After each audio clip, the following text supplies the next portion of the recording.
Diplomatic relations between the United States and Venezuela are continuing to deteriorate tonight. The U.S. no longer recognizes Nicolas Maduro as president of that country.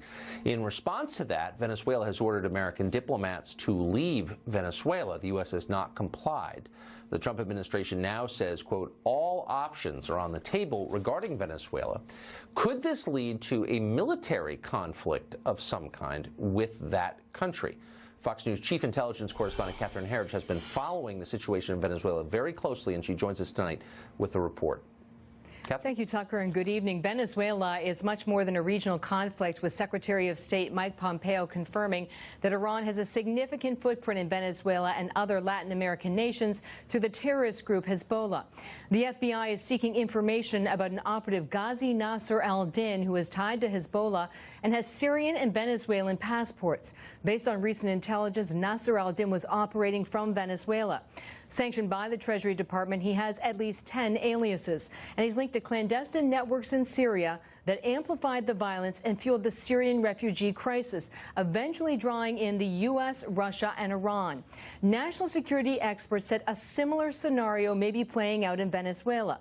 Latest projections from the Brookings Institution, a Washington, D.C. think tank, are 8.2 million refugees and migrants may leave Venezuela. That is 25% of the current population. And now Russia, China, and Cuba are backing the Maduro regime. We're fighting against external and extra-regional powers that are using these countries as proxy conflicts because they rather fight the United States in a proxy battle than they would fight the United States in any kind of conventional battle in their home countries. In his most recent interview, President Trump left the military option open, but significantly made no commitments. Tucker. Catherine Herridge, a story we will continue to follow. Thank you very much for that. Venezuela was once the richest nation in South America. Caracas is basically a first world city, huge middle class, obviously massive oil reserves. And then that country got socialism. Now people are starving in Venezuela. Millions, as you just heard, have fled. The crime rate there is among the richest in the world. The income inequality also among the most profound globally. A small group of leaders have become even richer, everyone else impoverished. In other words, it didn't work. And the president pointed this out in the State of the Union on Tuesday.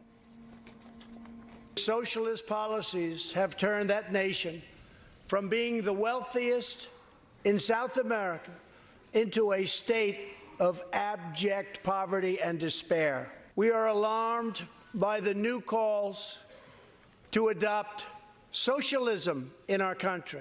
Tonight, we renew our resolve that America will never be a socialist country.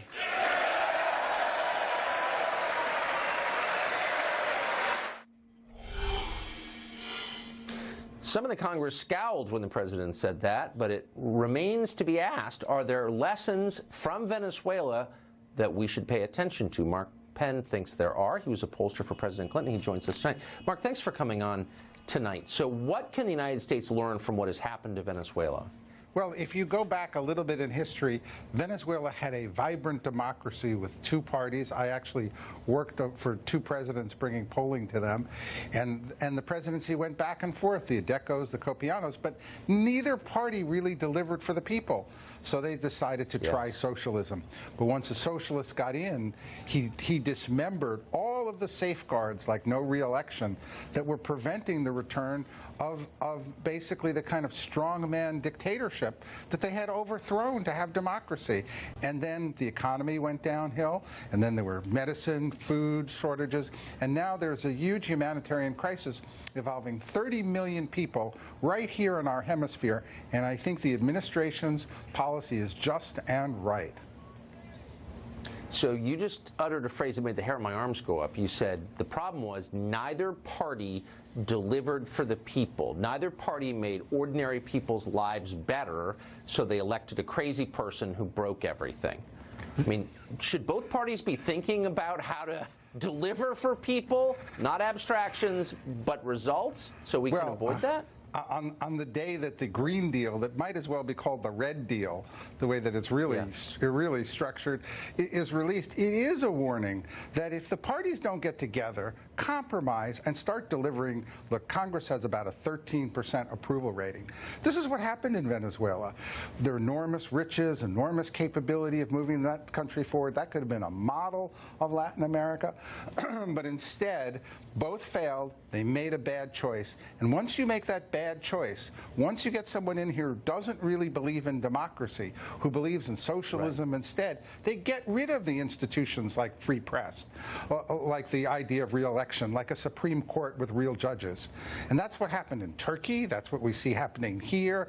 That's what happens every time that people cross the line from democracy.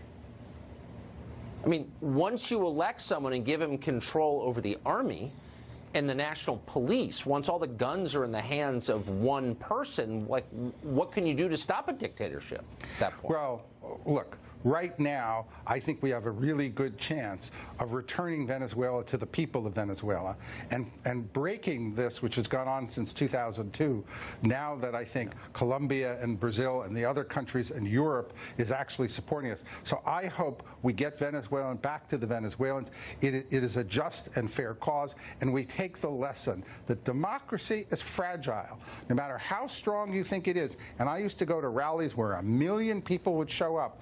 They would have universal voting, that it is fragile if we don't serve the needs of the people, and both parties ought to listen to that. I couldn't agree more vehemently. Mark Penn, thank you very much for that. Thank you. Well, it was 10 years ago that the federal